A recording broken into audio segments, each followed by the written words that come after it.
you back up. It's picking up. Yeah, it's like that. Fetteroy et pervi et page. No, traité et page. Yeah, stage. CG maybe?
Peggy Whitson, Chief of the Astronaut Office, once again in Baikonur, but in stark contrast to recent launches, a picture postcard day for the launch coming up in the wee hours Wednesday.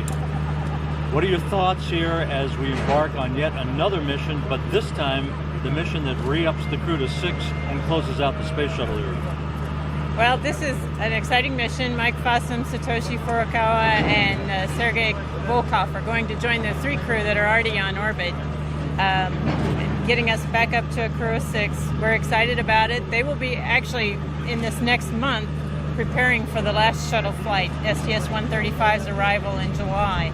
And all the activities are pretty much a prelude to that shuttle launch, because this space station crew, Mike Fossum and Ron Guerin, who's already on orbit, are going to actually be performing the EVA during the STS-135 mission.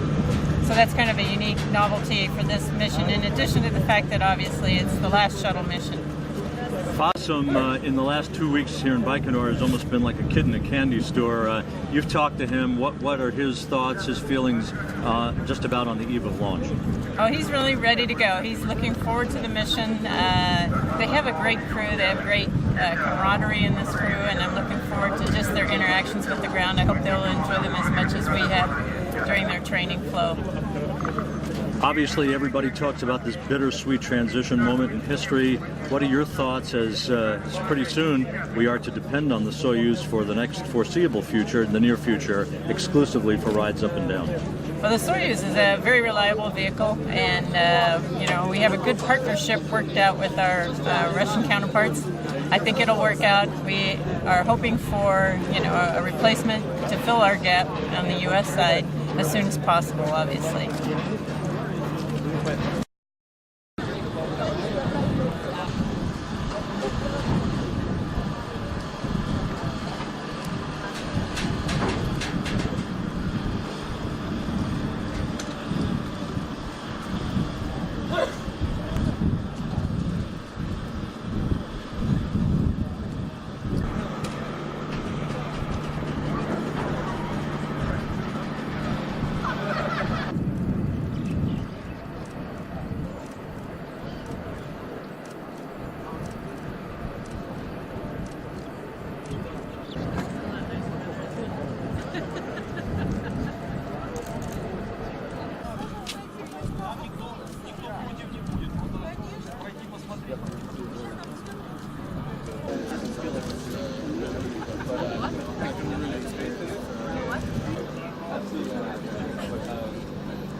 Oh, yeah.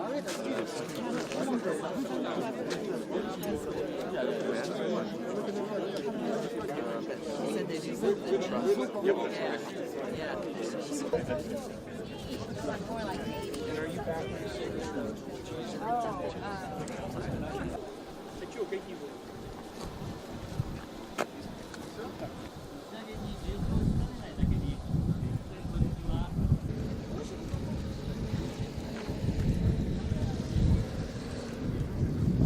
My visa didn't get cleared in time, so I couldn't do the direct flight to Moscow, so I had to go through Kazakhstan.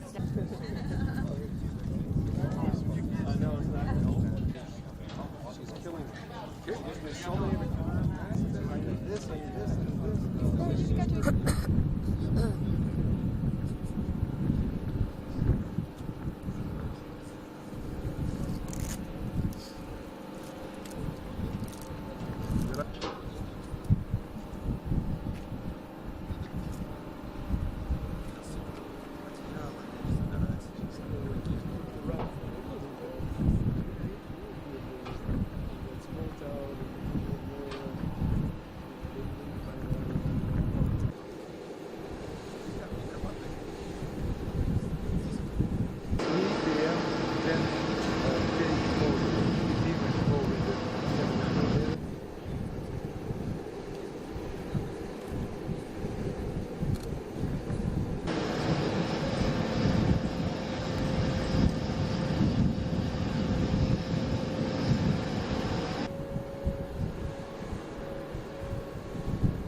Mike Seferdini, International Space Station Program Manager. Mike, welcome to Baikonur as always. Today, another rollout for another upcoming launch. What is significant about this launch at this particular time in the wake of one shuttle mission on the cusp of the final shuttle mission coming up in a few weeks? Well, Rob, as you know, there's two answers to that. One is the technical answer that this period of time in the program where we had ATV flights, we had the 2 shuttle flights, all of those had to fit in sequence, and then we had the rotation of the crew, which we're in the middle of now. It was a technically challenge as things moved around. So this really represents one of the last steps in this relatively tight period. We have this launch of the crew to ISS, and shortly thereafter we'll have on the 20th of June the departure of the ATV, which has done a great job for us on ISS, and here in the last few days on orbit, it'll take the ISS to the highest orbit it's ever been in. So technically, it represents kind of the end of a kind of challenging period we've had on orbit. But also, as you know, this will be the last shuttle flight to ISS, and so this particular crew will see that historic event occur in the ISS program. Of course, ISS wouldn't be here without the shuttle program. We have means and ways to maintain the station without the shuttle. She was necessary primarily for assembly purposes. So in spite of the fact that we can live without the shuttle and the shuttle program, we'll miss her greatly, and this crew will see that last flight. And so it's a kind of a maybe not a sad moment, but it's a moment where we kind of reflect back and go, yes, assembly's complete. We're moving on with the utilization phase of the program, which is why we built the ISS in the first place. Once Mike Fossum and Satoshi Furukawa and Sergei Volkov reach the station, you have a rather sublime blend of veteran and first-time flyers, but a tremendous amount of experience. What challenges will they face during the bulk of their half year in orbit that will span into the late fall time frame? Well, this is a great time. The last shuttle flight brings up an enormous amount of crew supplies to get us a year, almost a year's worth of supplies to orbit. And so the first thing they'll have to do is try to work with the shuttle crew to do the exchange of all the components, because the shuttle crew is going to be small this time. The smallest crew we've ever flown to ISS, 4 crew. And so the ISS crew will be more busy helping with the transfer, and it's Atlantis, which doesn't have the capability to stay on orbit as long as the other vehicles. And so the very first thing they'll have to do is add extra tasks to help us do all the transfers we need to do to get all of those supplies out of the MPLM and all of the components we want to take home in the MPLM back in the payload bay.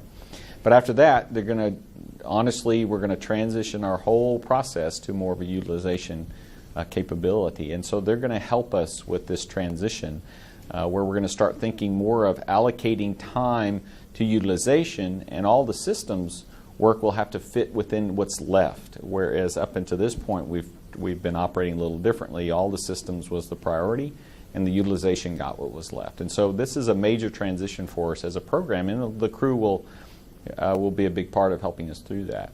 Of course, the last thing is I expect, I'm cautiously optimistic by the end of their increment they will see the first commercial vehicle fly to ISS.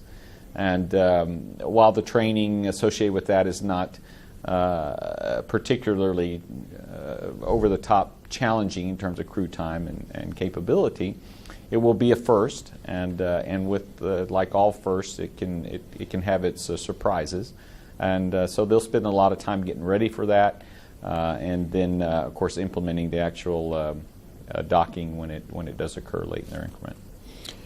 And the final question to that, Mike, is people are naturally interested in how the timetable is going for the development of SpaceX's Dragon and Orbital Science's Cygnus spacecraft, and whether or not, frankly, you feel confident that they're going to come online to pick up the baton here.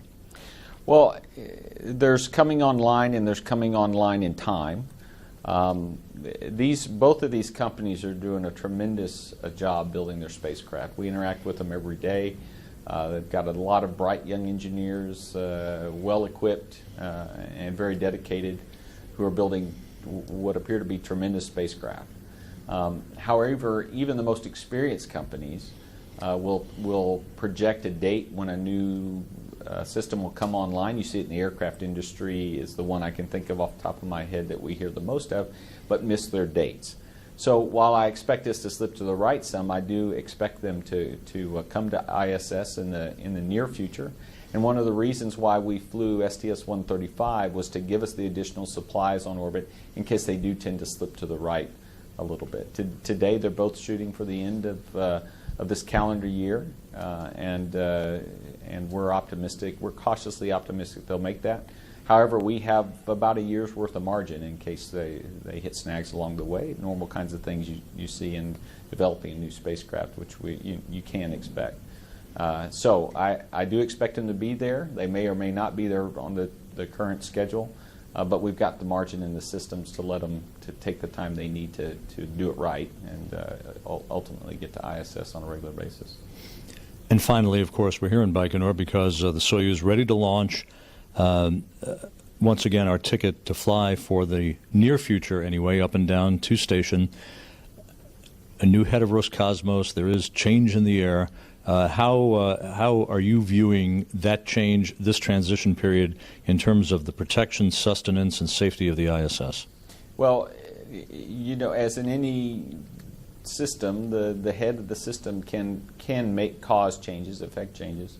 But down in you have a technical team here that's been doing Soyuz launches safely for many, many, many years. And what I see around me is a very focused team.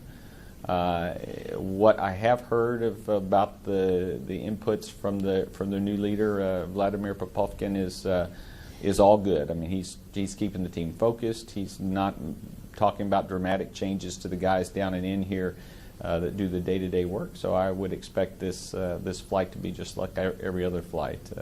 The Soyuz is an incredibly robust design. The team that does this work and gets her ready for launch and launches and operates her to docking is a talented, dedicated team, and so I expect this flight to be like every other one we've enjoyed, with the possible exception is the weather's going to be really nice this time.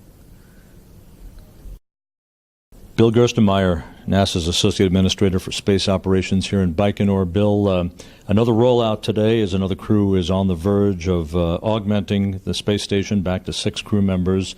Your thoughts today as you saw the rollout to the pad, and your thoughts on the criticality of this launch at this time of transition?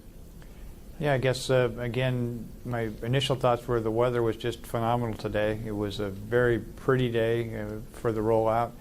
Again, the vehicle looked in tremendous shape and ready to go fly, which is a real tribute to our Russian partners of continuing to support the ISS as we added the additional Soyuzes to keep the crew complement at 6. I also think about the crew on board space station that are currently at 3, with Ron being our single person on the ISS, and I think it'll be exciting to get another crew member, to get Mike up there with him to continue with utilization. So I look very much forward to this next phase when we get 2 U.S. crew members back on orbit and we pick up that pace of utilization back on space station. You know, you look at the rollout today, you look at the operation, which has replicated itself for 5 decades now, and at this time, where so many vehicles have come and gone, and this choreography that we've talked about before, shuttle missions, cargo vehicles flying back and forth, the city in the sky that people call the International Space Station, this has been a fairly remarkable first half of the year, has it not? Yeah, I think when I just look at the vehicle traffic that's occurred this first portion of the year, it's pretty amazing. You know, the last shuttle flight was very demanding with the 4 spacewalks. Adding the AMS to space station was a big deal. Still, the progresses that are coming and going, the ATV that's currently docked, there was just recently a fairly large maneuver to reboost the space station with the ATV. That entire choreography and working all this out just kind of passes underneath the horizon, and folks don't see what's really going on or appreciate the complexity of what's happening in space. But the teams have done a tremendous job of staying focused, kind of keeping things moving forward, really planning to do the utilization and operations. I think it's also interesting in that Soyuz, even though it looks like it's a repetitive kind of thing, we're seeing the new generation of Soyuz vehicles come online, the digital Soyuz. So even though it looks to us from the outside that it's just kind of the same vehicle, things appear repetitive, that's not the case at all. The Russians are continuing to upgrade, continuing to modernize, continue to look at the ways the vehicles operate and make improvements. So I think that's important for us to remember in the spaceflight community, that we stay sharp and we stay good by putting some new changes in, continuing to upgrade, modernize in small areas, and keep moving forward. So just as the Russians are making small incremental changes that aren't very obvious to us, those are very important to the overall health of the station. And you see the same thing on board station.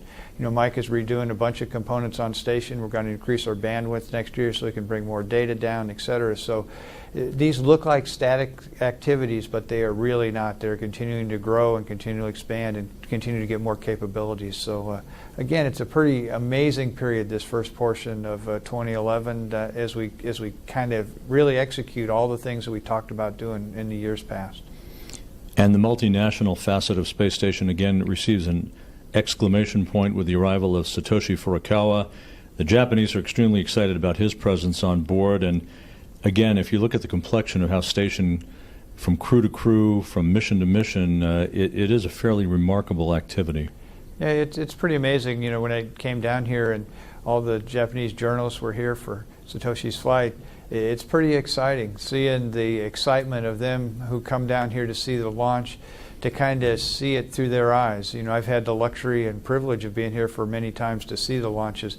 So in a way, I kind of see them as almost a normal event. But then when I see the reactions of the Japanese journalists and the families and the Japanese management to this activity, I see it through a different light, and I see that excitement again come back about what we're doing. And it reminds me of how special what we're doing in space and these launch activities really are. So the chance to have work with the international partners and bring them in and get to see their new excitement in this activity is really something that's pretty special for me.